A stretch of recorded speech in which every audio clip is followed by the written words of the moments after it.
Baik, Assalamualaikum warahmatullahi wabarakatuh. Waalaikumsalam warahmatullahi wabarakatuh. Baik, di sini saya akan memulai presentasi atau diskusi terkait materi administrasi sarana dan prasarana dengan anggota kelompok. Saya Abdul Rahmat. Selanjutnya ada rekan saya Usman Syahputra dan rekan saya satu lagi Atika Soraya. Baik, pertama itu saya akan masuk kepada pengertian dari administrasi sarana dan prasarana sekolah, di mana administrasi sarana dan prasarana sekolah tersebut merupakan seluruh proses yang direncanakan dan diusahakan secara sengaja dan bersungguh-sungguh serta pembinaan secara kontinu terhadap benda-benda pendidikan agar senantiasa siap pakai dalam proses belajar mengajar sehingga proses belajar mengajar semakin efektif dan efisien guna membantu tercapainya tujuan pendidikan yang telah ditetapkan. Baik itu menurut pendapat saya. Apakah adakah pendapat lain terkait pengertian administrasi sarana dan prasarana sekolah? Silakan. Izin menambahkan sedikit, Bang. Silakan Kak Atika. Menurut saya, administrasi sarana prasarana pendidikan adalah semua komponen yang secara langsung maupun tak langsung menunjang kelangsungan pendidikan. Oh, baik, Kak. Terima kasih atas tambahannya. Bagaimana dengan Bang Usman? Apakah ada tambahan terkait pengertian administrasi sarana dan prasarana? Izin moderator menambahkan. Silakan Bang Usman. Jadi menurut saya administrasi sarana prasarana merupakan hal yang sangat menunjang atas tercapainya suatu tujuan dari pendidikan.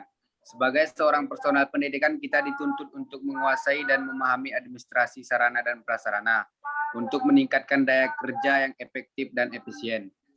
Saya kembalikan ke moderator. Ya, Bang. Terima kasih atas tambahannya. Selanjutnya, proses administrasi sarana dan prasarana pendidikan akan dijelaskan lebih lanjut oleh Bang Usman Syahputra. Kepada Bang Usman, disilakan. Baik, moderator, yaitu selanjutnya proses administrasi sarana dan prasarana pendidikan. Secara kronologis, operasional kegiatan administrasi sarana dan prasarana pendidikan meliputi yang pertama yaitu perencanaan pengadaan barang. Perencanaan pengadaan barang suatu kegiatan administrasi yang baik dan tidak gegabah harus diawali dengan suatu perencanaan yang matang dan baik dilaksanakan demi menghindari kesalahan dan kegagalan yang tidak diinginkan. Yang kedua yaitu pengadaan barang. Pengadaan barang merupakan segala kegiatan untuk menyediakan semua keperluan barang, benda, jasa bagi keperluan pelaksanaan tugas. Contohnya pengadaan tanah, pengadaan bangunan, pengadaan perabot, dan lain-lain. Yang ketiga yaitu penyimpanan, inventaris, dan penyaluran. Penyimpanan yaitu menampung atau mewadahi hasil pengadaan barang-barang demi keamanan, baik yang belum maupun yang didistribusikan. Selanjutnya yaitu inventaris. Inventaris merupakan kegiatan untuk mencatat dan menyusun daftar barang-barang atau bahan yang ada secara teratur menurut ketentuan yang berlaku. Selanjutnya yaitu penyaluran. Penyaluran merupakan kegiatan yang menyangkut pemindahan barang dan tanggung jawab dari instansi atau pemegang yang satu kepada instansi pemegang yang lain. Kemudian yang keempat yaitu pemeliharaan dan rehabilitas. Pemeliharaan merupakan kegiatan penjagaan atau pencegahan dari kerusakan suatu barang sehingga barang tersebut selalu dalam kondisi baik dan siap pakai. Rehabilitas merupakan kegiatan untuk memperbaiki barang dari kerusakan dengan tambal, sulam, atau penggantian suku cadangan agar barang tersebut dapat dipergunakan lagi sehingga mempunyai daya pakai yang lebih lama.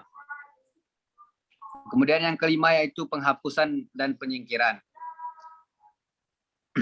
Penghapusan merupakan suatu proses kegiatan yang bertujuan untuk mengeluarkan atau menghilangkan barang-barang milik negara dari daftar inventaris negara berdasarkan peraturan perundang-undangan yang berlaku. Kemudian yang terakhir yaitu pengendalian.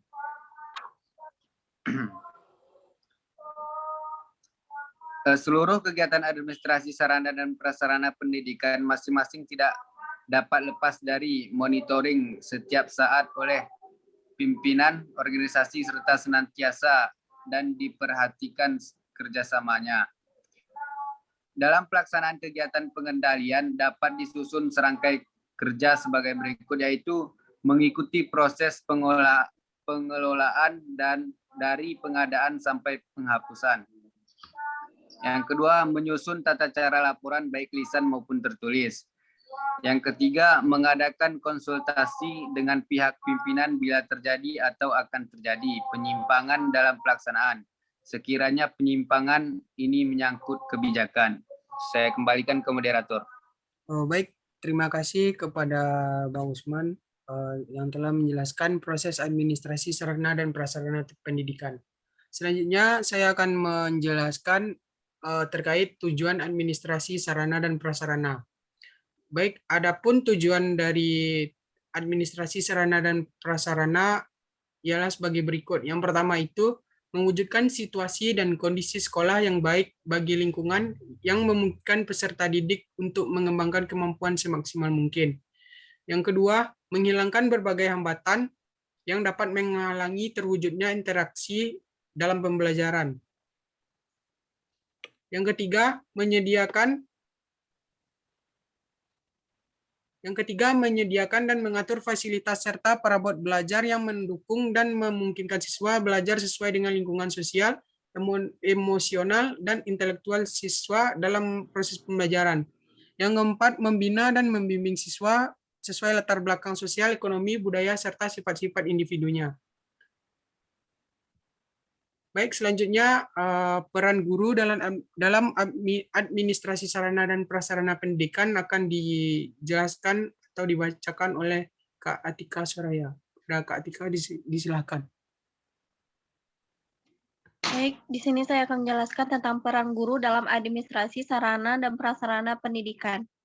Peran guru dalam administrasi sarana prasarana dimulai dari perencanaan, pemanfaatan, dan pemeliharaan, serta pengawasan penggunaan prasarana sarana sebagai pelaksanaan tugas pendidikan.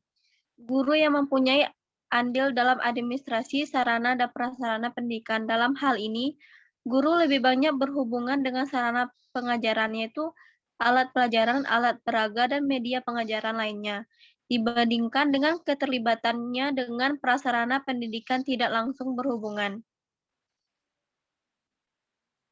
Sekian, saya kembalikan kepada moderator. Baik, terima kasih saya ucapkan kepada Kak Atika Soraya.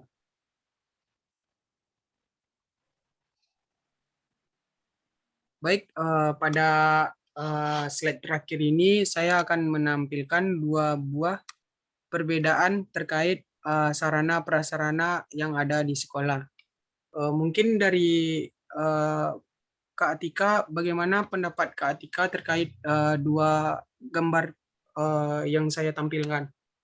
Silakan, Kak.